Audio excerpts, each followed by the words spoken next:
Have you ever reflected on the nature of power? Power होता क्या है? एक सेंटेंस में बताना हो क्या बोलोगे? But you have power over the other, what does that mean? हाँ, इन्फोर्स योर डिसीजन। अच्छा, और subordination, to control someone's decisions. और एनीबडी एल्स? अच्छा चलो, रियल लाइफ एग्जांपल देखते हैं। अगर आपका कोई कॉम्पिटिटर है जिसको आपको अपनी जिससे अपनी बात मनवानी हो, तो किस तरह का टैक्टिक यूज करोगे if he is not likely to hear to your please? Pressure डालोगे उसके ऊपर, you are going to try and force that decision on him by hook or by crook. कोई प्रेशर पॉइंट उसका ढूंढोगे, then you are going to press until they given, right? But अगर boyfriend या girlfriend से अपनी बात मनवानी है, तो क्या उसको सताओगे?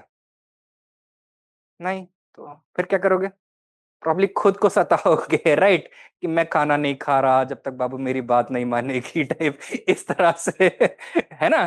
तो दैट ऑल्सो वर्क्स। तो it is a combination of coercion and persuasion, but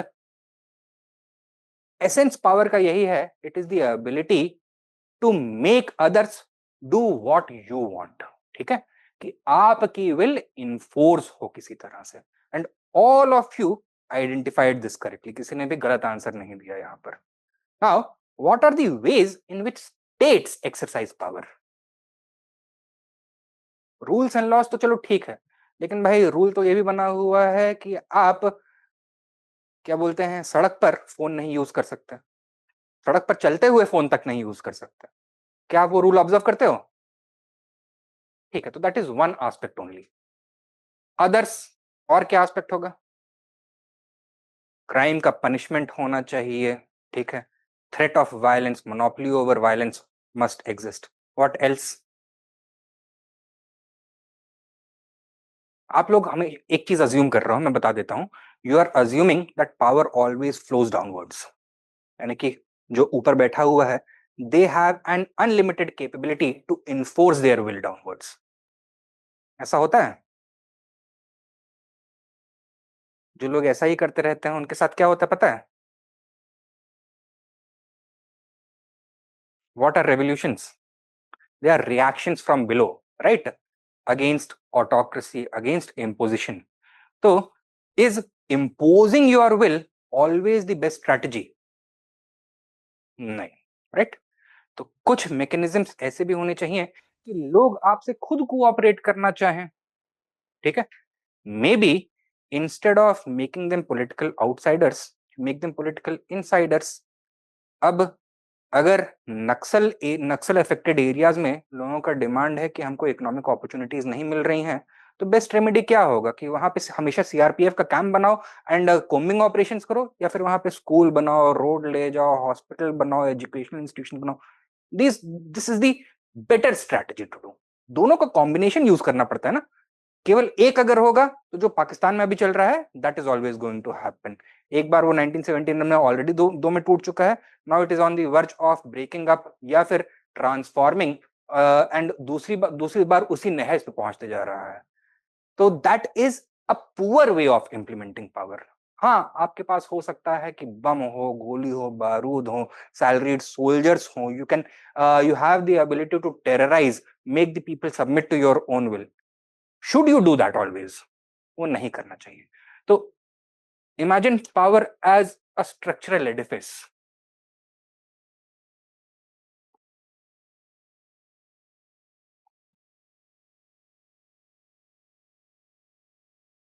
At the base are the common people, and at the top are the decision makers. तो इस स्ट्रक्चर के बेसिकली दो इंपॉर्टेंट कॉलम्स हैं। One constitutes hard power, the other constitutes,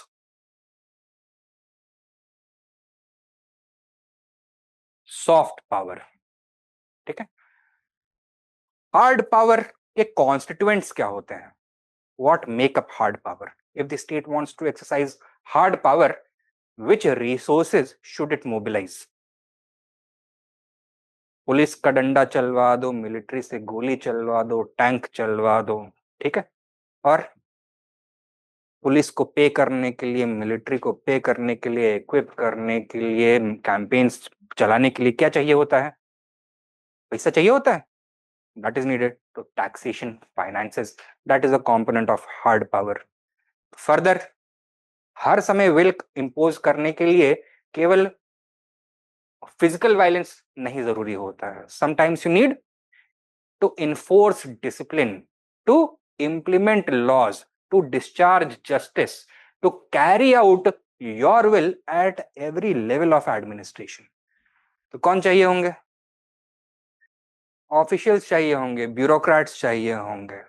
and भाई, अगर आप अपना दबदबा एस्टैब्लिश कर रहे हो, तो जो ऑलरेडी डोमिनेंट सेक्शंस हैं, are they going to feel some insecurity, some disgruntlement or not?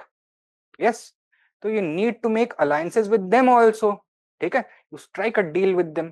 So all of these are components of hard power. क्या क्या? Military,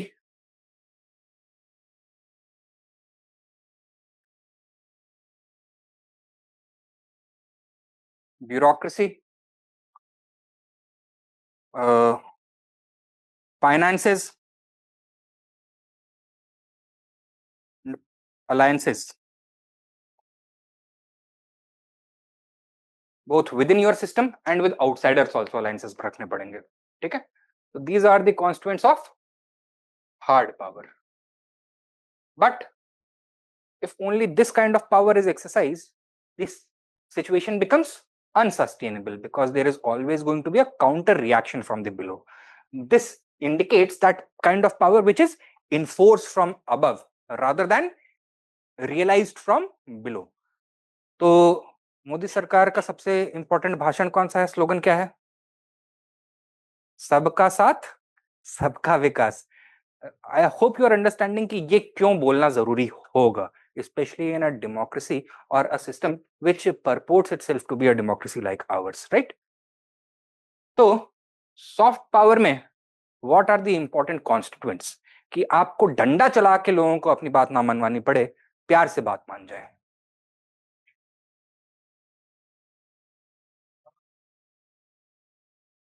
वेलफेयर पॉलिसी और डिसेंट्रलाइजेशन, बट वो सारे इसी में आ जाएगा, ठीक है।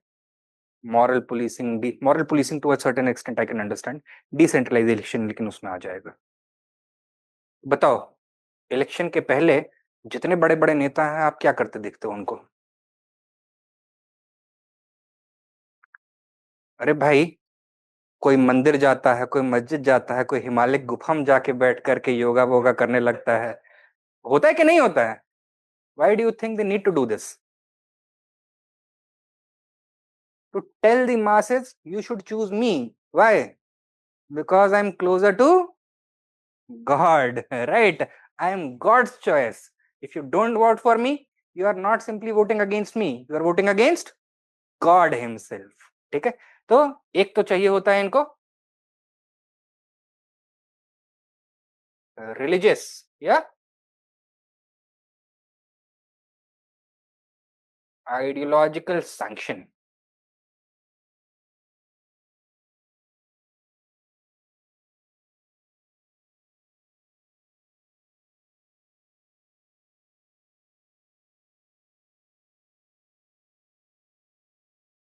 और बताओ, how else to win the goodwill of the people?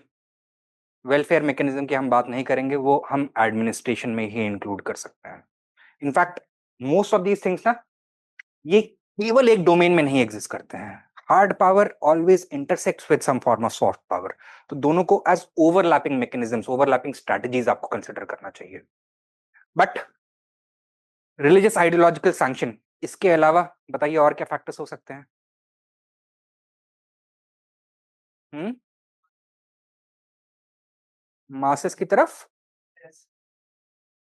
अच्छा, वेशभूषा वेशभूषा मासेस की पहनो, look like the masses as if you are one of the masses. घर आपका हो सकता है 5 एकड़ में फैला हो, उसके गैराज में हो सकता है 1500 फरारी खड़ी हो, लेकिन जब आप घर से बाहर निकलते हो तो झोला लेके निकलते हो, मैं तो फकीर हूँ, झोला उठा के चल देता हूँ type. Right, so that kind of thing can happen. Yes, that is true. तो उसको किस में आएंगे? When the ruler tries to portray a particular type of image, क्या बोलते हैं उसको? प्रोपोगंडा। राइट, प्रोपोगंडा किस तरह का स्ट्रैटेजी होता है? It is a strategy of mass communication to indicate that we are culturally aligned, हम सेम बातें बोलते हैं, हम सेम तरह से सोचते हैं, सेम भाषा बोलते हैं, ठीक है? तो कल्चरल पावर, अब वो कल्चरल पावर भी अलग अलग तरह से एक्सरसाइज होता है। For example, if I was to give you a task कि भाई you need to go to the north east and वहां पे हिंदुइज्म फैलाना है, तो किस तरह से फैला सकते हो? There is a lot of resistance over there. कुछ लोग हो सकता है अपने ट्राइबल डेटीज में अभी भी बहुत स्ट्रांगली बिलीव करते हैं, some have started converting to Christianity, right? तो किस तरह से फैला सकते हो? कल्चरल पावर के थ्रू। भाई, उनके जो लोकल कस्टम्स एंड बिलीफ्स हैं, you must understand that most of the north east वो एक ट्राइबल बैकग्राउंड से आ रहा है, it is divided into various tribes, clans, ethnicities, and it has historically remained isolated.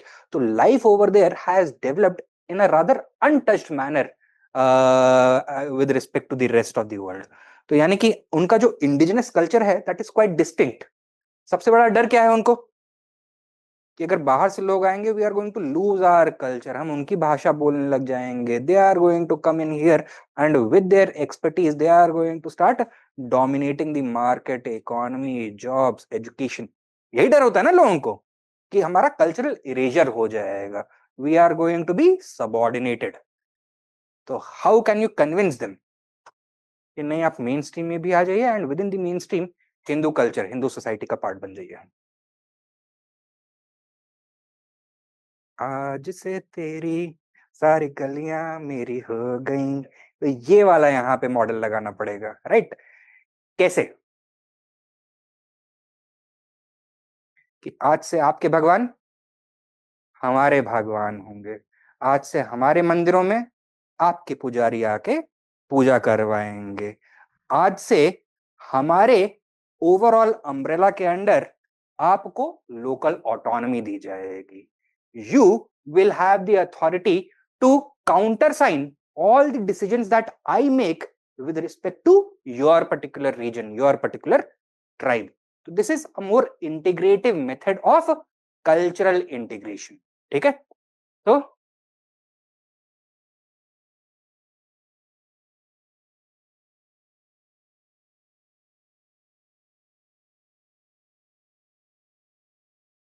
Further और किस तरह का सॉफ्ट पावर हो सकता है? हम्म that you should appear to be a righteous, deserving ruler, legitimate ruler. हो सकता है आपका करेक्ट सरनेम हो सकता है कि आपकी करेक्ट इमेज हो कि राजा बहुत ज्ञानी है, मुनि बाबा जैसा ज्ञानी है, दानी है, राजा जैसा ज्ञानी है टाइप, वो वाला पूरा इमेज, सर्वगुण संपन्न, he is a warrior poet, Sahib Saif और कलम, राइट? उस तरह का इमेज, तो ही डिजर्व्स टू रूल। तो in the eyes of the people you are following that ideal, तो सारे के सारे क्राइटेरिया पे आपके नाम के आगे टिक मार्क लगा होना चाहिए। तो